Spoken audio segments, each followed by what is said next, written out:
Alors, la liberté d'expression, ça consiste à défendre la liberté d'expression de son ennemi. Alors toi, est-ce que si demain Attali disait un truc pro-peine de mort, par exemple, ce qui lui vaudrait l'éviction du système, ou contre l'avortement, enfin il y a quelques sujets comme ça qui... Hop, est-ce que toi, tu défendrais leur liberté d'expression? Ah mais tout à fait, moi je défends la liberté d'expression absolue. De BHL? Mais BHL, non mais BHL, j'adorerais de pouvoir avoir une interview. C'est ça, moi, la liberté d'expression. C'est-à-dire que je pense que c'est même ce qui est le plus intéressant, c'est de donner la parole à des gens avec qui on n'est absolument pas d'accord. C'est ça l'exercice le plus difficile, parce qu'en plus, à la fois, justement, il faut passer son ego, et faut aller se confronter en se disant... Parce que la plupart des gens pensent que quand on donne la parole à quelqu'un, c'est qu'on adhère à ses idées. Et ça, je trouve... Alors ça, c'est insupportable. Parce que, justement, c'est le fait... On donne la parole, mais c'est pour entendre la personne. On n'est pas forcément obligé d'être d'accord avec l'autre. Regarde, tu m'as invité, mais t'es pas obligé d'être d'accord avec ce que je dis, c'est que t'es pas d'accord avec tout ce que je dis. Mais tu me donnes la parole pour autant... Et moi c'est la même chose, voilà, puisqu'on compte t'inviter aussi, mais c'est ça pour moi la véritable liberté d'expression. Faire justement des choses où tout le monde est d'accord entre nous, bon bah c'est un petit peu de la branlette, pardonnez du terme, mais c'est un peu facile. La réelle difficulté c'est celle-là, c'est un peu ce que disait Yitzhak Rabin quand il disait faire la paix, c'est toujours avec un ennemi. On fait pas la paix avec un ami. Donc c'est ça le plus difficile, c'est d'aller vers les autres. Et nous, on s'honorera justement de donner la parole à des gens avec qui on ne partage absolument rien. Je le dis et c'est que ce soit clair. Est-ce que c'est pas ça un média? Pour moi, oui. C'était la définition de départ.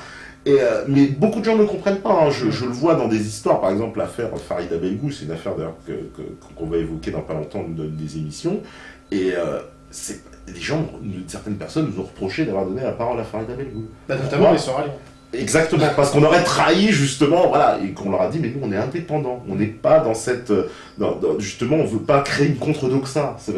Vous critiquez la doxa, mais vous en créez une contre-doxa en disant, dans la contre-doxa, ah ben non, on critique pas un tel, on peut pas faire ça, on peut pas faire ça. Donc...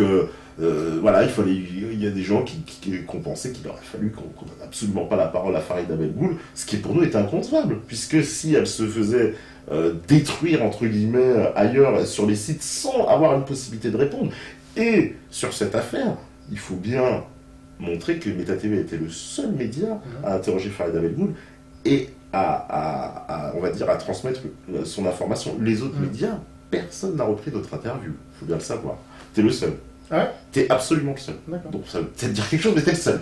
Personne ne l'a reprise. Ouais. Personne. Et pourquoi? Parce que, évidemment, on sait très bien, ils ne veulent pas se fâcher avec Soral. Moi-même, j'ai eu un des membres de R au téléphone, que j'ai appelé, je lui ai dit, ça, on a fait cette interview, mais vous nous connaissez, on est en toute indépendance. Et il m'a dit, sa réponse textos, écoutez, c'est très bien ce que vous faites, restez comme vous êtes. Parce que, voilà, je pense qu'il y a beaucoup de gens, justement, chez R qui trouvent ça très bien, qui est aussi une forme de neutralité un peu, qu'il y a des médias comme nous qui resteront neutres, on ne sera pas. Par exemple, ils vont pas être contents que tu m'invites dans quelques jours.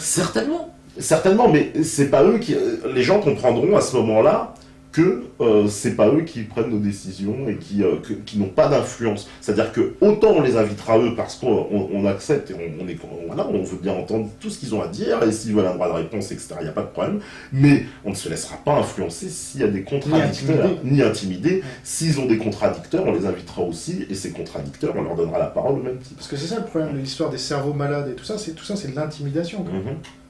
Même si les 4 en l'occurrence n'étaient pas censurés, puisque Nab, Ramadan, selon moi, il y a quand même ce phénomène de censure avec la liste dont j'ai parlé et tout ça. Et nous, notre rôle, c'est peut-être de refonder les médias, tout comme d'autres devraient refonder la République. Je suis assez d'accord, je suis assez d'accord. Et à commencer justement par cette mentalité, nous, on ne sera pas comme Patrick Cohen avec des listes, à dire un tel, il n'a pas le droit de parler, etc. Non, on a donné la parole, j'ai des gens comme par exemple Gabriel Adinolfi qui est venu, qui est un fasciste assumé. Je peux pas te mentir que ça a fait débat au sein de la rédaction, et pourtant on est tous tombés d'accord pour dire, mais justement, il faut qu'on prouve que notre vraie indépendance, on lui donne la parole à lui, même si on n'est pas d'accord. De base, on part d'un postulat, on n'est pas d'accord, mais c'est pas grave, on lui donne, et en plus, ça permettra de savoir qui il est. Parce que ça aussi, c'est plus juste comme démarche de dire, de donner la parole à quelqu'un de savoir qui il est, plutôt que de dire, ah bah non, il est comme ça, non, et puis on le fait pas parler. Ça, c'est ce qu'ils font en face. Et donc, on peut pas dénoncer ce qu'ils font en face si on agit pareil. Donc, justement, le but, c'est si on est en train de recréer les médias, comme tu dis, c'est de partir sur un autre fonctionnement. Et les gens sont contents, parce que, quelque part, en donnant la parole à des gens comme ça, des personnalités entre guillemets sulfureuses, on fait confiance à l'intelligence du public. C'est eux qui vont regarder la vidéo, ils vont se faire leur opinion tout seuls. Nous, justement, on est dans notre rôle de faire parler la personne et de lui donner la parole. Le reste, j'ai envie de dire, c'est le public. C'est lui qui décidera. C'est comme les gens qui verront ces images, c'est eux qui décideront de ce qu'ils en penseront. Ceux qui, il y aura peut-être ce que j'appelle des idolâtres soraliens qui diront non, il est avec Jean Robin, l'ennemi, nanana, etc. Et puis d'autres, justement, qui réfléchiront et diront oui, mais non, mais Tepa, il est indépendant, il est libre, il a le droit de faire des interviews avec qui il veut, il n'y a pas de consigne, je ne suis pas membre de l'égalité et réconciliation, je garde ma liberté de penser.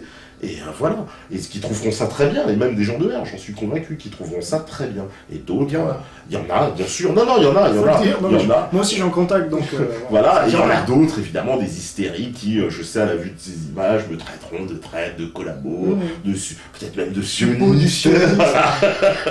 Voilà, je suis devenu un sioniste invétéré, pro-Israël. Ça, c'est la grande injure, ça, maintenant, c'est sioniste. Oui, à la fin, ça va finir par faire, d'ailleurs, que ça ne voudra plus rien dire, un peu comme antisémite.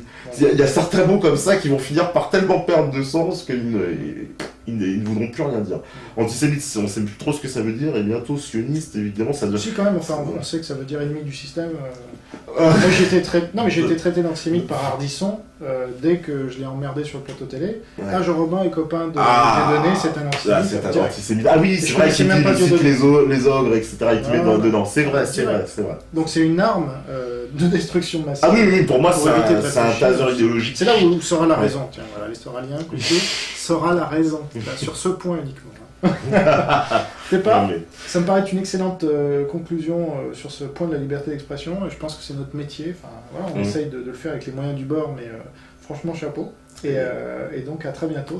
Écoute, merci. Écoute, moi aussi, je te dis à très bientôt et sur la libre antenne. Ça marche. Salut. Salut.